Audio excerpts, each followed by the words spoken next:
আজকের দিনটা আমার ছেলের জন্য খুবই বিশেষ দিন ছিল।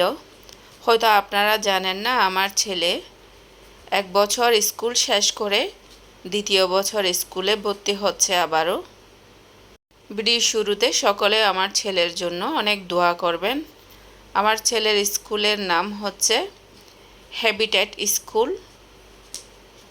ইংলিশের পাশাপাশি বাংলা এবং সাথে আরবিটাও শিক্ষা দেয় বাচ্চাদেরকে।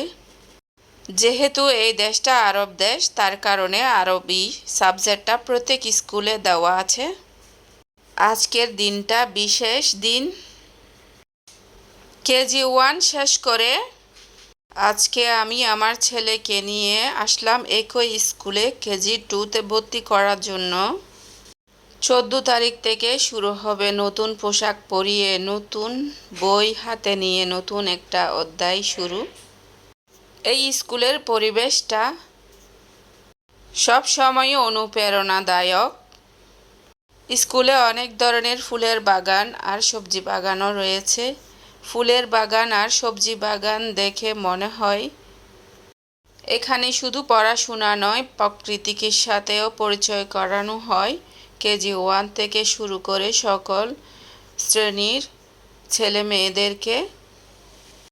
আমরা অবশ্যই গেস্ট হাউসে ঢুকেছিলাম, ওখানে ভর্তির কাজ শেষ করে এখন বেরিয়ে যাচ্ছি। বই আর পোশাকের জন্য স্কুলের ব্যাক সাইডে চলে যেতে হবে। গাড়ি যেখানে পার্কিং করেছিলাম ওখানে থাকবে।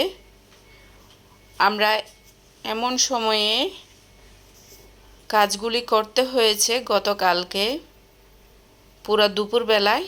এখানে স্লিপ জমা দিয়ে বই নিয়ে নিলাম।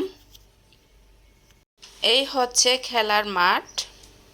খেলার মাঠে শিশুদের আনন্দের মুহূর্তগুলো দেখার মতো। খেলার মধ্যে দিয়ে শিশু শিখতে এবং বেড়ে উঠতে থাকে। এখন যাব ছেলের কত নাম্বার পোশাক জুতা লাগবে তা দেখতে ওই রুমে।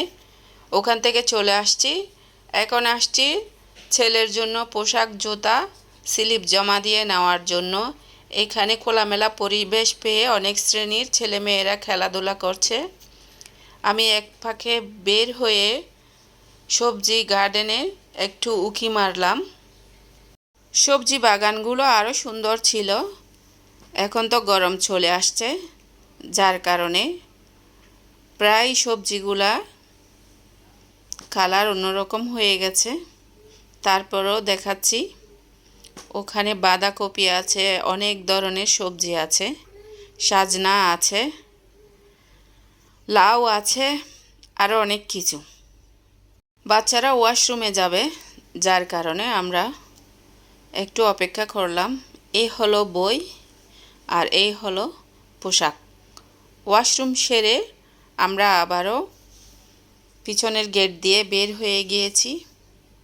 দেখুন বাহিরের পরিবেশ। এখন আমরা পার্কিংয়ে চলে এসেছি। এখন প্রায় 3:30টার পর হয়ে গেল। গাড়ি দিয়ে যাওয়ার সময় মনের মধ্যে এক ধরনের অদ্ভুত অনুভূতি কাজ করেছিল আমার।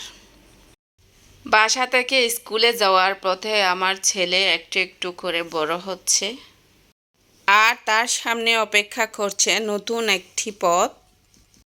আজকের যাত্রা শুধু স্কুলের ভর্তি নয়, আমার ছেলের জীবনে নতুন আরেকটি অধ্যায়ের সূচনা। সবাই আমার ছেলের জন্য অনেক অনেক দোয়া করবেন, আল্লাহ যেন ওকে কামিয়াব করেন। বাসায় গিয়ে খাওয়ার টাইম পাবো না, টিউশনির টাইম হয়ে গেছে। আল মদিনা রেস্টুরেন্টে খাওয়া দাওয়া সেরে বাচ্চাদেরকে টিউশনিতে পৌঁছে দেব। ধন্যবাদ বন্ধুরা।